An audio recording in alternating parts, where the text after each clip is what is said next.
우리 이 시간에 함께 하나님을 예배할 때에 우리가 우리의 피택 한종직들이 찬양했던 것처럼 하나님은 너를 지키시는 자라는 사실을 꼭 기억하면서 오늘 이 시간에 하나님을 온전히 예배하는 시간이 되시기를 예수님의 이름으로 축원합니다. 제자들은 예수님과 함께 할 때에는요, 세상의 모든 것을 가진 것처럼 여겼을 것입니다. 어떠한 일이 있어도 예수님이 계시기 때문에 불가능은 없을 것이다 라고 생각을 하며 살았을 것입니다. 가는 곳마다 병자를 고치는 예수님, 가는 곳마다 귀신을 쫓아내는 예수님, 가는 곳마다 구름대 같은 수많은 무리들이 함께 모여서 예수님을 따라다니는 것을 보면서 예수님과 함께 하는 것이 마치 큰 권력을 가진 듯한 착각에 빠질 정도로 그렇게 생각하며 살았을 것입니다. 그런데 예수님이 잡히자 어떠한 일들이 벌어졌습니까? 예수님이 잡히자 제자들은 뿔뿔이 흩어졌습니다. 베드로는 예수님을 부인하기까지 했어요. 왜 그랬을까요?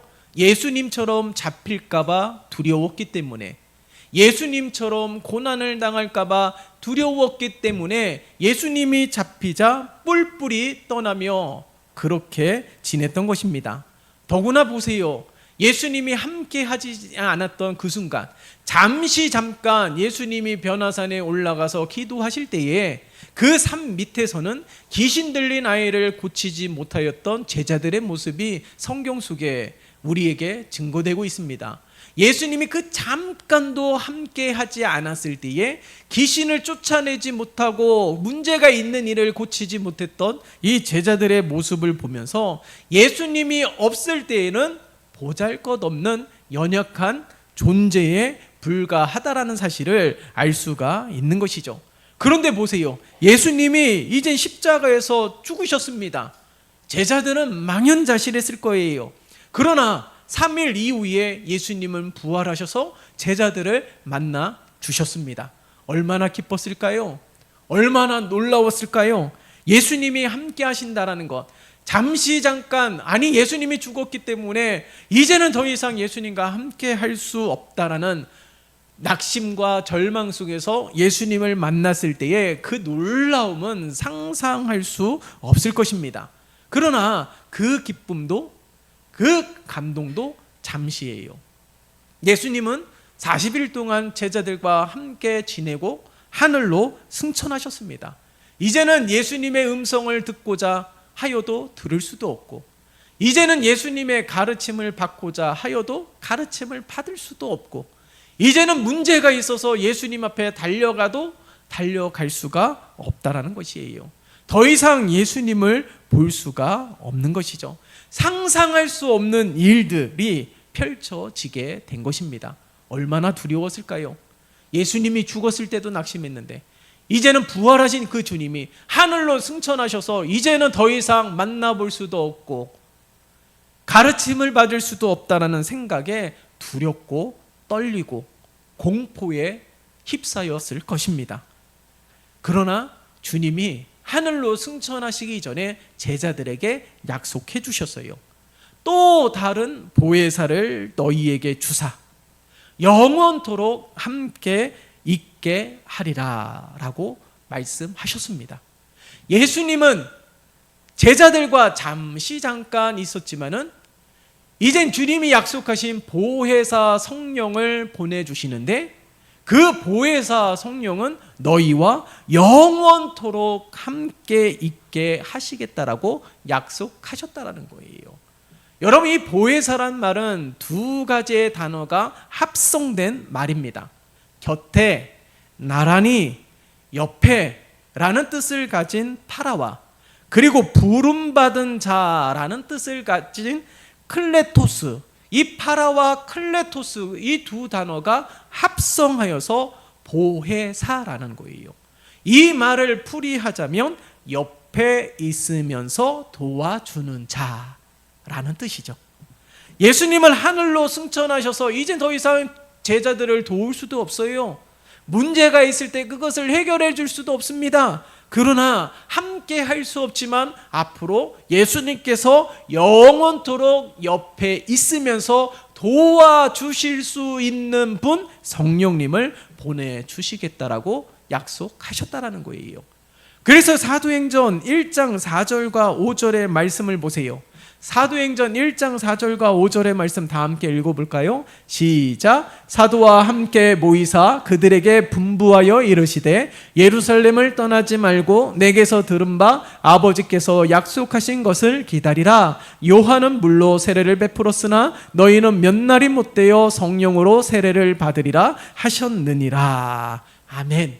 우리 주님이 이 제자들에게 그리고 함께 모인 모든 이들에게 말씀하신 것이 무엇이에요? 예루살렘을 떠나지 말고 기다리랍니다. 왜요? 성령이 임할 때까지 기다리라는 거예요.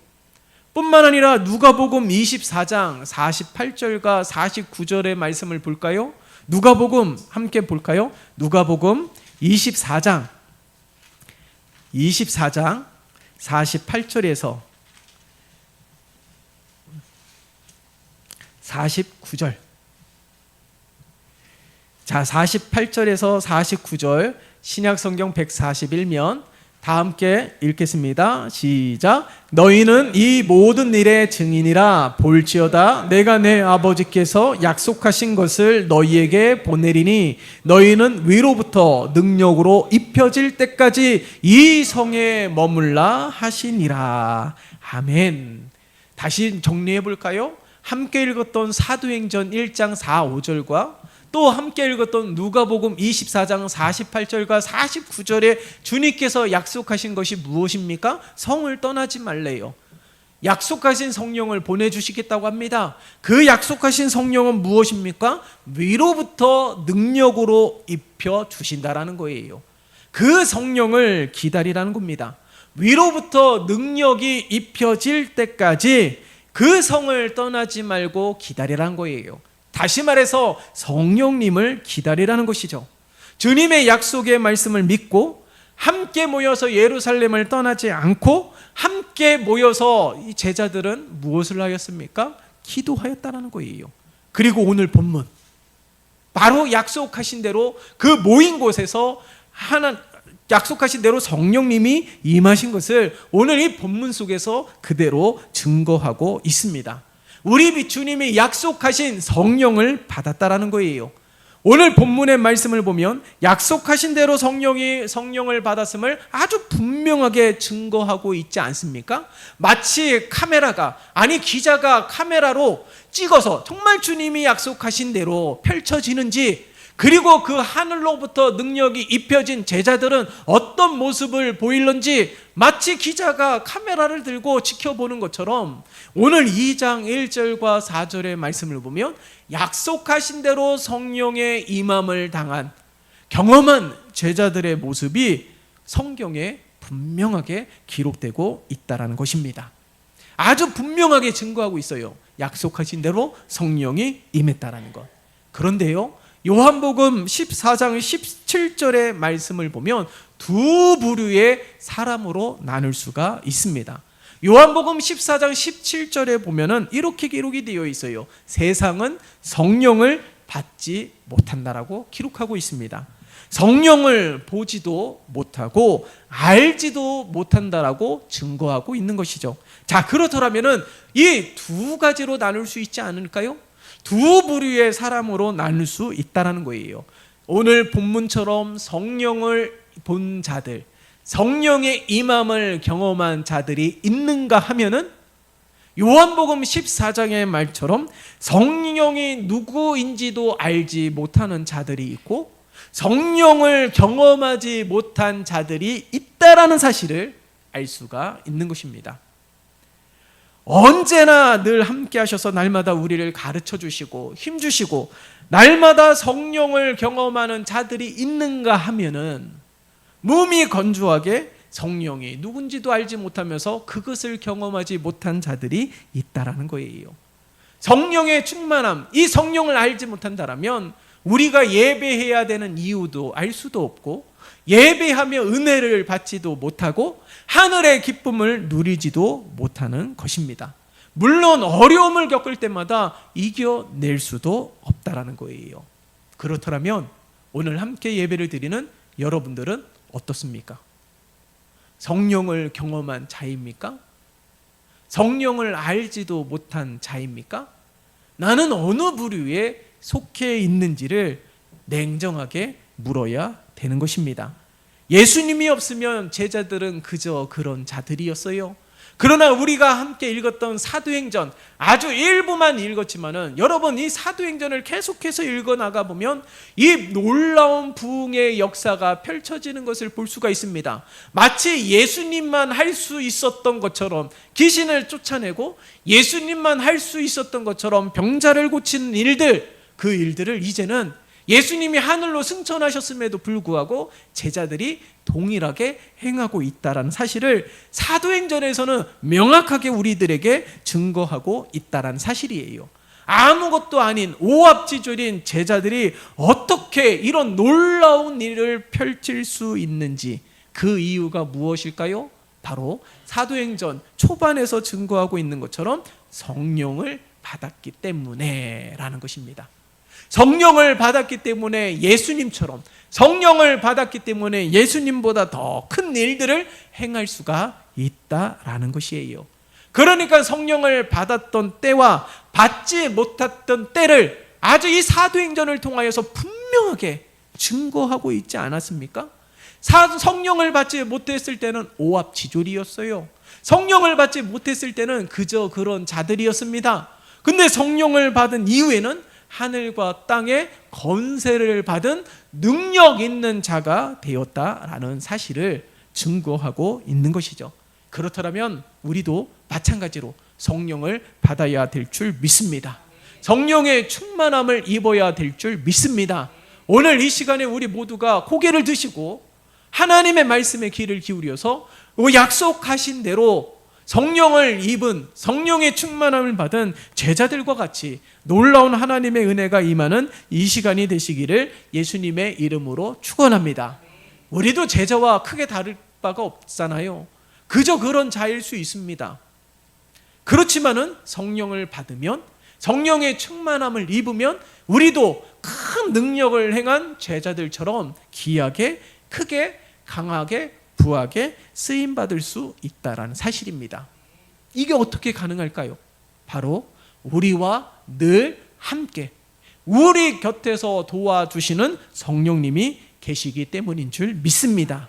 그 성령님이 어떤 분이신지를 오늘 말씀을 통하여서 함께 나누고자 합니다. 우선 성령님은 능력의 삶을 살도록 돕는 분이시라는 거예요. 사도행전 1장 8절의 말씀을 보세요. 여러분 가지고 있는 성경 다 같이 사도행전 1장 8절의 말씀을 읽겠습니다. 시작. 오직 성령이 너희에게 임하시면 너희가 권능을 받고 예루살렘과 온 유대와 사마리아와 땅끝까지 이르러 내 증인이 되리라 하시니라. 아멘. 성령이 임한 제자들이 이 1장 8절의 말씀 그대로 펼쳐지지 않습니까?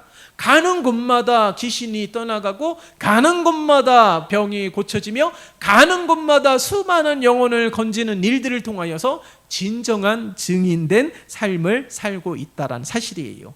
여기서 말하고 있는 권능은 다이너마이트처럼 폭발적인 능력을 나타나는 것을 말을 합니다. 오늘날 우리는 성령을 구하며 성령의 충만함을 받아야 되는 것이에요. 그렇기 때문에 성령을 구하는, 성령의 충만함을 받는 간절한 세대가 되어야 될 줄 믿습니다.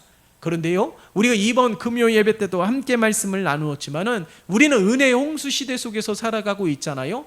그 말은 말씀은 날마다 증거되고 선포되고 있으며 말씀은 내가 원하는 때에 들을 수 있는 시대 속에서 살아가고 있다는 사실입니다. 그러함에도 불구하고 우리의 믿음은 자라나지 못해요. 그러함에도 불구하고 우리의 믿음은 성장하지 못하는 까닭이 무엇일까요? 말씀에 반응하지 않기 때문에 그렇습니다. 그러면 말씀에 반응하지 못하는 까닭이 무엇일까요? 예배에 집중하지 못하는 까닭이 무엇일까요? 성령의 충만함을 받지 못했기 때문에 라고 말을 할 수 있는 것이죠. 여러분, 오늘날 위기라고 말하지 않습니까? 한국교회도 위기요, 정치도 경제도 위기요, 많은 이들이 다 그렇게 이야기합니다. 그렇게 이야기하면서 오히려 시대가 흐르면 흐를수록, 시간이 흐르면 흐를수록 복음을 전하는 자도 급격하게 줄어들고 있다는 사실입니다. 이런 시대에서 살아가고 있기에 우리는 더욱 성령님을 간구해야 되는 것이에요. 성령님의 도움 없이는 살아갈 수 없는 자들이기 때문에 우리는 위기다고 말한다면 성령님을 구하고, 급격하게 복음을 전하는 자도 줄어들고 있는 이 시대에 성령님을 구하면서 우리 모두가 온전히 하나님의 영광을 드러내는 자들이 되시기를 예수님의 이름으로 축원합니다. 여러분, 오늘날 우리의 삶 가운데 무슨 일들이 일어나고 있습니까? 말씀이 증거될 때에, 말씀이 들릴 때에 어떤 마음이 드십니까? 어떻게 하나님께서 내 마음을 터치하시며 감동케 하실까요? 그리고 하나님이 터치하셨다라면, 깨닫게 하셨다라면, 결단하게 하셨다라면 그대로 행하고 계십니까? 감동케 하신 대로 섬기고 계시나요? 감동케 하신 대로 믿음으로 살고 계신가요? 감동케 하신 대로 순종하고 있습니까? 여러분, 우리가 말씀을 듣고 깨닫는 것도 성령님의 도우심인 줄 믿습니다. 하나님의 뜻을 알면서도 여러 가지 핑계를 대었던 것들이 하나님의 보시기에 합당치 않았음을 깨닫게 하시고 회개케 했다라면 이 모든 것도 성령의 도우심이라는 거예요. 내가 여유 있기 때문에 봉사하는 것 아닙니다. 성령님이 감동케 하셨기 때문에 그런 거예요. 성령님이 그 마음과 생각을 주장하셨기 때문에 기쁨으로, 자원함으로 감당할 수 있는 것입니다. 이 모든 것들이 성령님의 도우심 때문인 줄 믿습니다. 다이나마트처럼 폭발적인 힘으로 병자를 고치고 귀신을 쫓아내는 것들, 그런 이 기적과 이적만을 나타내는 것이 성령의 충만함이 아니에요. 여러분, 절대로 오해하지 마십시오. 감정적으로 열정, 뜨거움, 그것만이 성령의 충만함을 말하는 것이 절대로 아닙니다. 하나님의 말씀에 순종하는 것도 성령의 충만함이죠.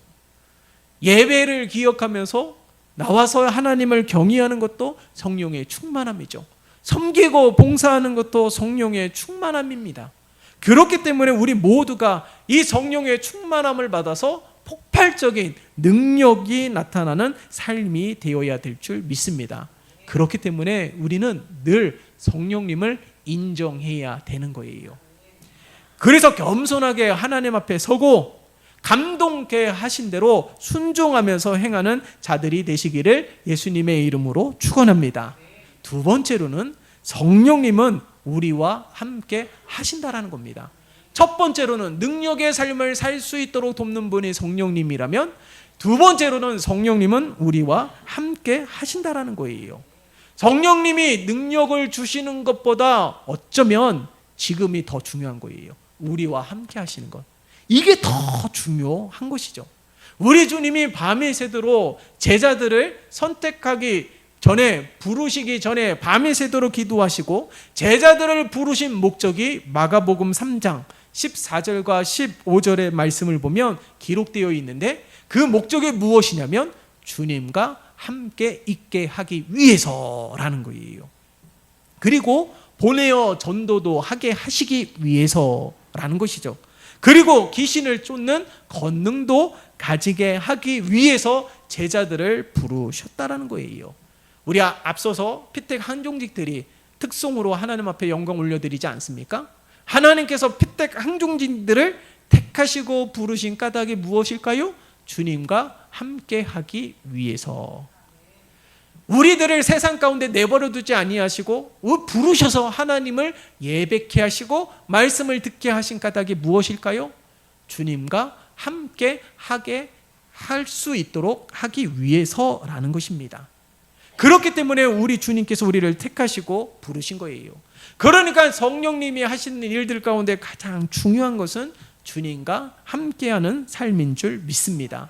우리 주님도 보세요. 하나님께서 우리 주님을 이 땅 가운데 보내셔서 어떻게 말씀하셨어요? 임마누엘, 그 뜻이 무엇이라고요? 하나님이 우리와 함께 하신다라는 뜻 아니겠습니까? 그러니까 우리 주님이 이 땅에 오신 까닭이 무엇입니까? 하나님이 우리와 함께 하시기 위해서라는 거예요. 죄로 인하여서 지치고 상한, 세상의 치열하게 살아가면서 지치고 상한 하나님의 자녀들을 위로하시고 새롭게 하시기 위하여 고아와 가부처럼 버려두지 아니하시고 언제나 함께 하시기 위해서 우리 주님이 이 땅 가운데 오셨다라는 거예요. 그래서 마태복음 끝장 28장에 보세요. 제일 마지막에 약속하신 말씀이 무엇입니까? 세상 끝날까지 너희와 항상 함께 있으리라. 이 약속의 말씀을 해주셨습니다. 오늘 이 약속의 말씀이 그대로 오늘 본문에 성취된 거예요. 하나님이 우리와 영원토록 함께 하시기 위하여 보혜사 성령님을 보내주셨다라는 거예요. 성령님을 보내주신 가장 중요한 목적이 뭐라고요? 주님과 함께 하시는 것을 알게 하기 위해서라는 겁니다. 그러니까 더 나아가서는 우리가 주님과 함께하는 삶이 되게 하시기 위하여 성령을 우리에게 보내주셨다라는 겁니다. 왜 낙심하고 왜 절망합니까? 가장 대표적인 것이 무엇이에요? 주님은 나랑 함께 하시지 않는 것 같아 라고 생각하기 때문에 낙심하고 절망하고 있는 것 아닐까요? 그러나 그렇지 못한 순간에도 언제나 우리 주님은 함께 하셨다는 겁니다. 이게 약속이라는 거예요. 내가 인지하든 인지하지 못하든 간에 언제나 주님은 함께 하시면서 위기를 이기게 하시고 견디게 하시고 인내케 하여 주신 줄 믿습니다. 그래서 시간이 지나니까 다 해결되었다. 그럼 시간이 지나면 다 해결되더라? 아니에요. 시간이 지났기 때문에 해결된 것이 아니라 성령님이 하나님이 우리와 함께 하셨기 때문에 해결된 줄 믿습니다. 그렇게 늘 인지하고 고백하는 우리의 삶이 되시기를 예수님의 이름으로 축원합니다. 그렇기 때문에 우리는 특히나 이 성령님의 도움을 더욱 간구해야 되는 거예요. 여러분 스스로 진단해 보세요. 내 마음이 뜨겁지도 아니하고 차갑지도 아니하고 미지근한 상태에 머물러 있습니까? 기쁨이 없습니까? 늘 염려와 걱정과 불안으로 사십니까? 그렇다면 지금 내가 성령님을 구해야 할 때라는 거예요. 나는 항상 예배를 드리지만은 나와 함께 하고 계시는지에 대하여 인지하지 못하고 믿어지지 않는다라면 바로 지금 내가 성령님을 간구해야 되는 것입니다. 오늘보다 내일 더 염려스럽습니까? 앞으로 살아갈 날들이 더 걱정되십니까?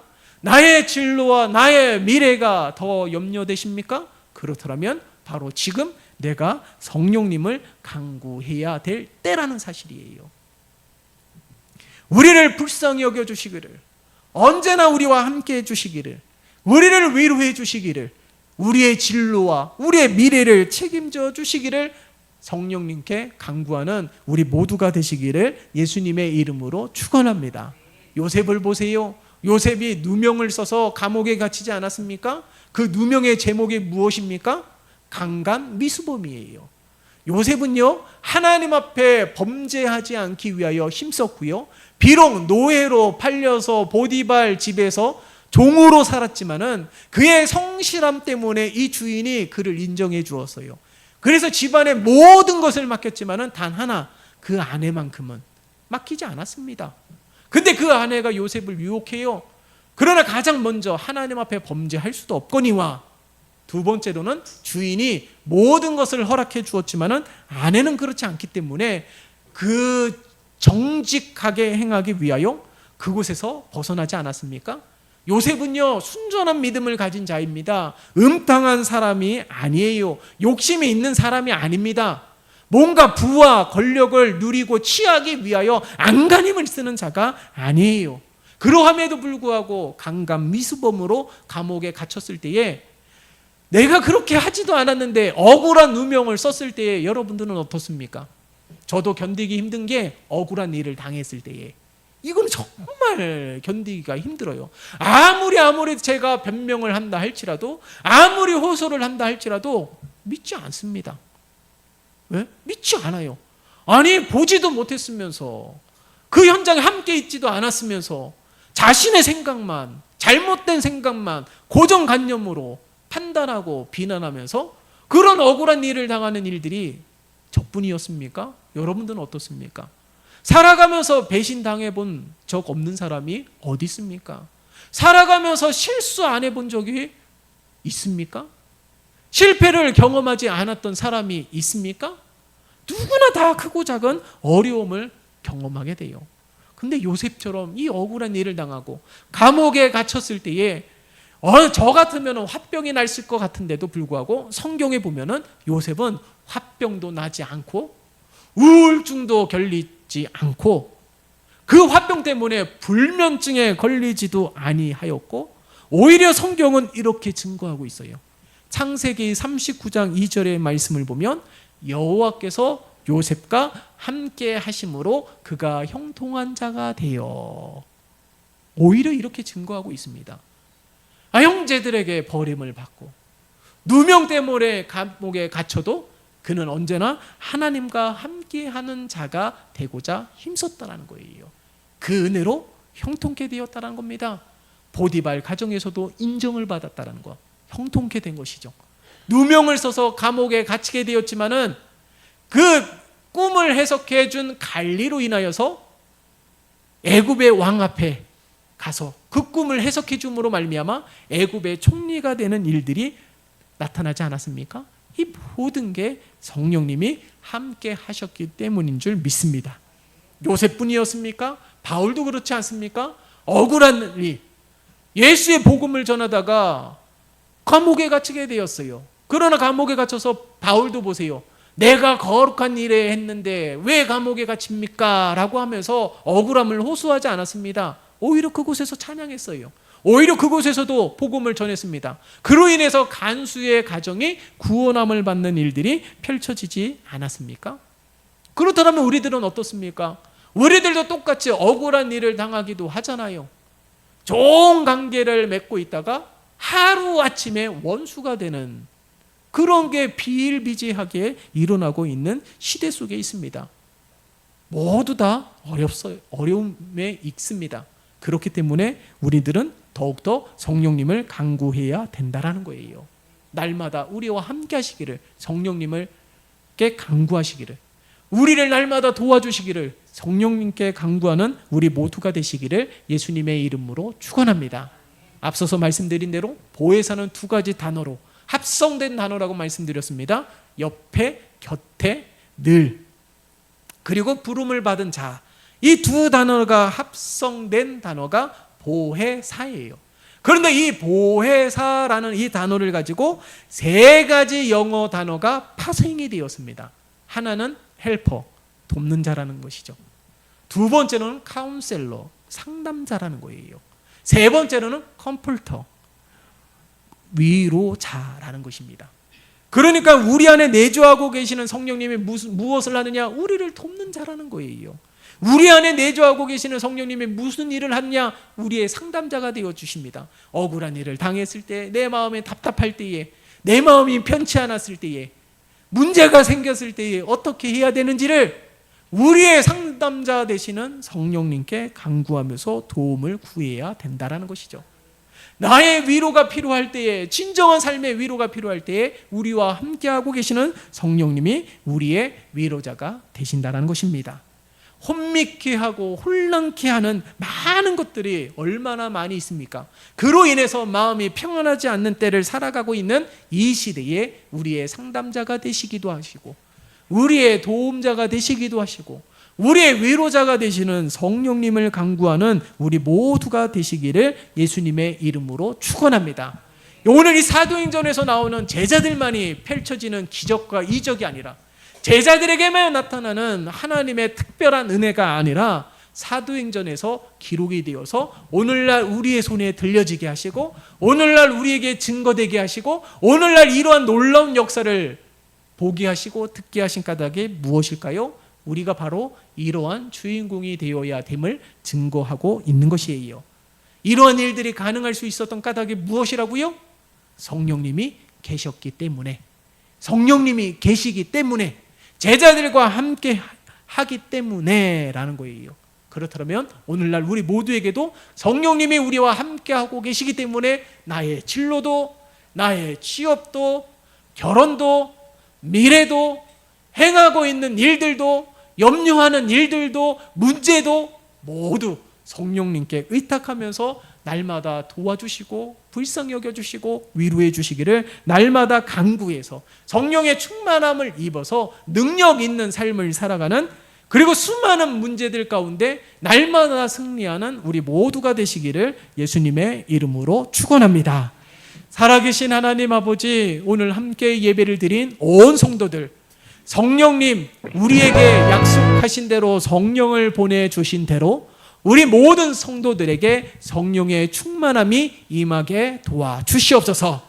우리가 알든 알지 못하든 분명한 사실은 성령님은 언제나 우리와 함께 하신다라는 것입니다. 그러하기에 우리의 삶을 도와주시고 위로하여 주시고 날마다 능력 있는 삶을 살아갈 수 있도록 역사하여 주시옵소서. 그리하여 날마다 주님과 함께하는 믿음의 삶이 되게 하시는 풍성한 하나님의 은혜가 가득 넘쳐나게 도와주시옵소서. 예수 그리스도의 이름으로 기도드리옵나이다. 아멘.